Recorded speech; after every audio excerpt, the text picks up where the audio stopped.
देखिए, कोरोना की दूसरी लहर के बाद अब लोगों में तीसरी लहर का खौफ भी है और ऐसा इसलिए है क्योंकि वैज्ञानिकों का मानना यह है कि तीसरी लहर में सबसे ज्यादा खतरा बच्चों पर है। देश में बच्चों के लिए कोरोना की वैक्सीन बनाने की तैयारी भी चल रही है, लेकिन सवाल ये कि बच्चों की वैक्सीन आने से पहले तीसरी लहर आई तो क्या होगा? हम अपने बच्चों को कोरोना से आखिर कैसे बचाएंगे? इस सवाल को बेहद गंभीरता से लेते हुए हमने इन सवालों के जवाब जानने की कोशिश की कि अगर कोरोना में बच्चों पर आफत आए तो देश में इस वक्त उसे लेकर क्या तैयारियां हैं। देखिए,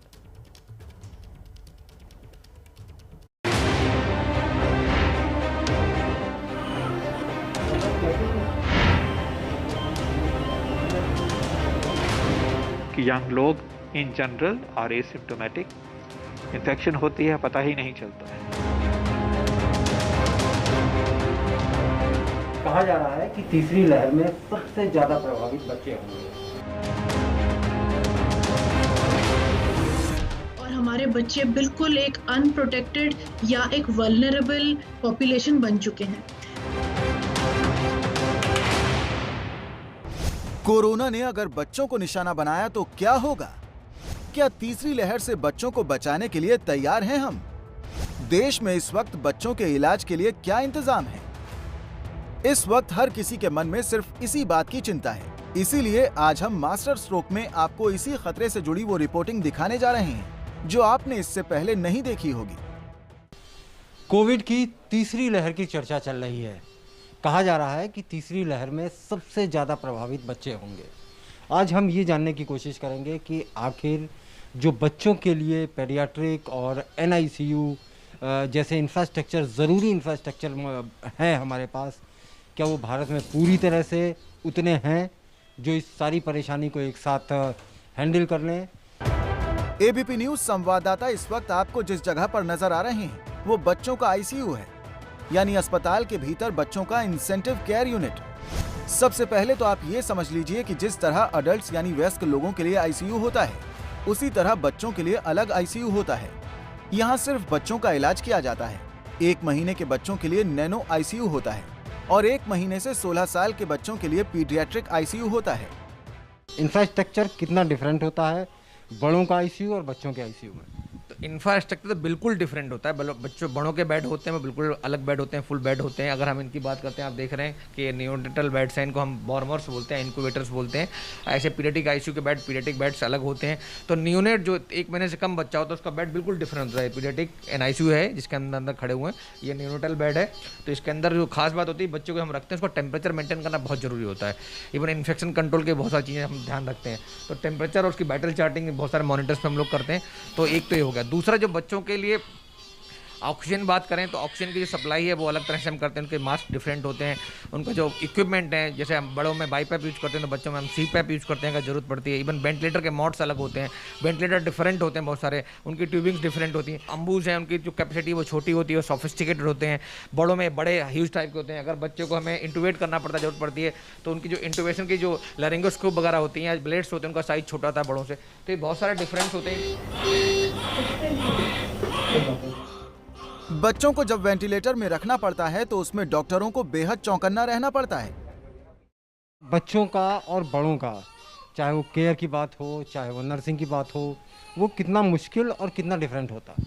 देखिए, बच्चों में ऐसा होता है कि बच्चों में कोई बता नहीं सकता है। छोटे छोटे जो बच्चे होते हैं अपने आप में बता नहीं सकते कि हमें क्या प्रॉब्लम है। इसलिए जो स्टाफ NICU का होता है well train and well specialised होना चाहिए, जो न्यूबॉर्न और न्यूनेटल केयर को टेकन केयर कर सके। एडल्ट्स में कई बार ऐसी चीज़ें होती हैं, अनटिल अनलेस वो पेशेंट वेंटिलेटर या कोमेटोज ना हो तब तक तो वो अपने आप को अपडेट करेगा कि मेरे को क्या प्रॉब्लम आ रही है या मेरे को क्या चीज़ें दिक्कत आ रही है। बच्चों में पता नहीं, इसलिए बहुत ज़्यादा स्पेशलाइज्ड स्टाफ हमें NICU में लेना पड़ता। डॉक्टर DK गुप्ता और डॉक्टर निखिल ने हमें जो कुछ बताया उसका मतलब साफ था कि तीसरी लहर में अगर बच्चों पर खतरा मंडराया तो हमारे पास जो कुछ मौजूद होना चाहिए वो है infrastructure, man power, staff training, medicine और लाइन ऑफ ट्रीटमेंट। डॉक्टरों का कहना है कि तीसरी लहर में अगर आपके पास हथियार ही नहीं होंगे तो हम बच्चों को बचाने के लिए कोरोना से जंग कैसे लड़ेंगे? अगर तीसरी लहर आती है तो हमें कितनी ज़रूरत पड़ सकती है, और जो स्टाफ हमें स्पेशलाइज चाहिए उसकी कितनी शॉर्टेज है और कितनी भारत में ज़रूरत पड़ सकती है अगर तीसरी लहर की बात कर रहे हैं तो? तो डेफिनेटली अगर हम इंटेंसिव केयर यूनिट की बात करते हैं तो दो तरह की इंटेंसिव केयर यूनिट हमें चाहिए होती है। एक होती है NICU नियोनेटल ICU और दूसरा होता है PIC paediatric ICU। Neonatal ICU में भी लेवल 1, लेवल 2, लेवल 3 तीन तरह के होते हैं। तो लेवल 3 और लेवल 2 तो बहुत बड़े अस्पतालों में मिलते हैं, बड़े मेडिकल कॉलेजेस में या डिस्ट्रिक्ट हॉस्पिटल्स में मिलते हैं। नॉर्मली छोटे शहरों में PHC लेवल पे या CHC लेवल पे नहीं होते। तो डेफिनेटली बहुत कमी है, बिकॉज 70% हमारी आबादी गाँव में रहती है। उसके हिसाब से नियोनेटल ICU और पीडियाट्रिक ICU की डेफिनेटली बहुत कमी है। रिसर्च कहती है कि देश में 17 साल के बच्चों की कुल आबादी 51 करोड़ 48 लाख है। इसमें 10 साल तक के बच्चों की कुल संख्या 27 करोड़ 82 लाख है और 11 साल से 17 साल के करीब 23 करोड़ 65 लाख बच्चे हैं। इसलिए बच्चों के लिए वेंटिलेटर चलाने वाले ज्यादा से ज्यादा स्टाफ की ट्रेनिंग बहुत जरूरी है, ताकि फिर कहीं से ये शिकायत न आए कि वेंटिलेटर तो मिल गया लेकिन हमारे पास वेंटिलेटर चलाने वाले ट्रेंड स्टाफ नहीं है।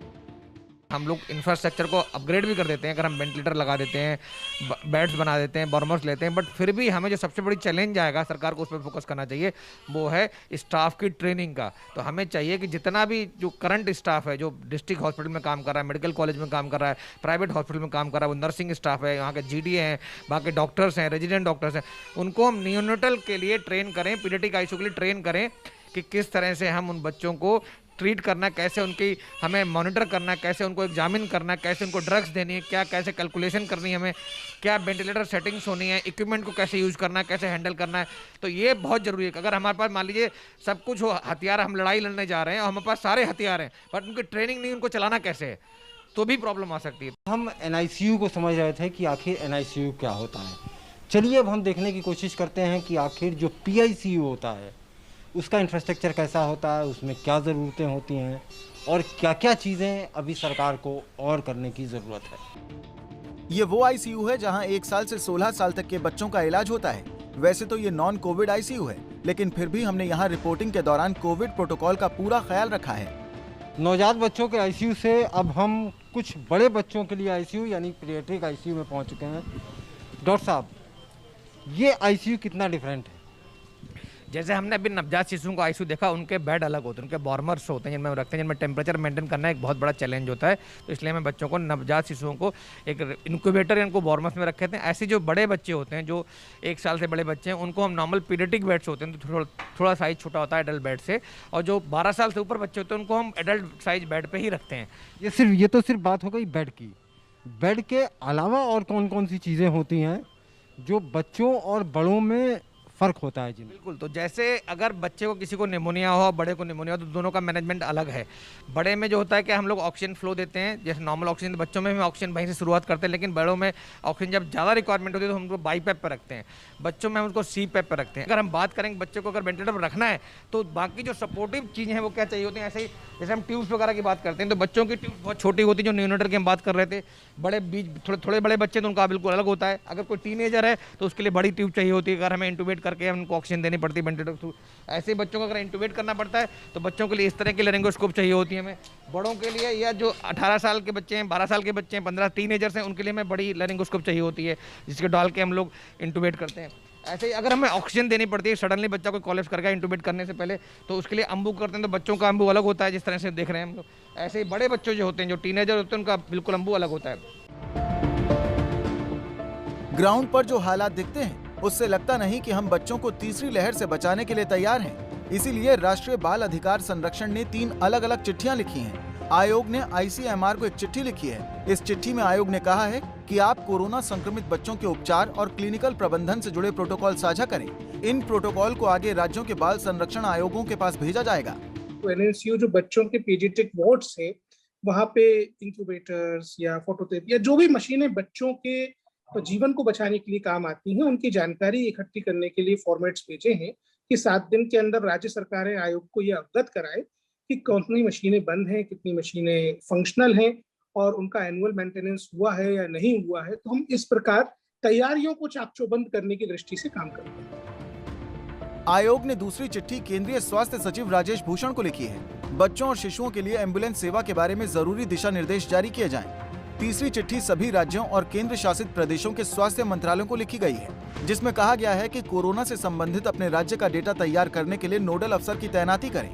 प्रधानमंत्री नरेंद्र मोदी इसे लेकर पहले ही जिला अधिकारियों से मीटिंग में भी कह चुके हैं। देश में कोरोना के संक्रमण का कितनी जनसंख्या पर असर पड़ा है, इसे लेकर आईसीएमआर ने कोरोना की पहली लहर के दौरान एक सर्वे कराया था जिसे सीरो सर्वे कहते हैं। सीरो सर्वे के आखिरी जो नतीजे आए थे उसके मुताबिक संक्रमित होने वालों में बच्चों की संख्या काफी थी।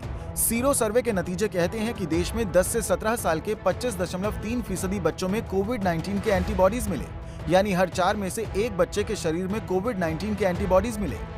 लेकिन दूसरी लहर में सीरो सर्वे कराया ही नहीं गया।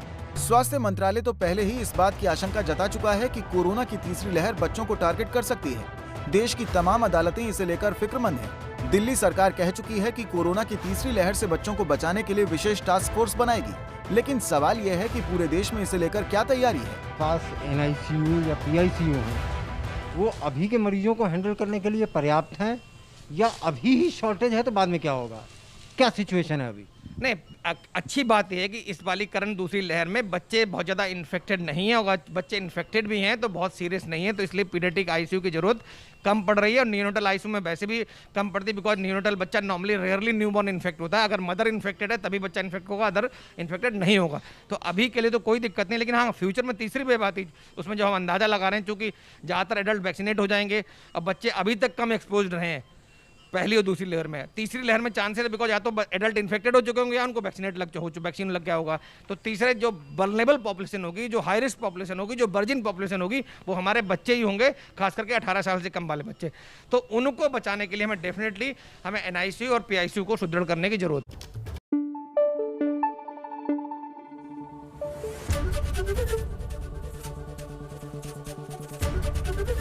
ABP न्यूज आपको रखे आगे।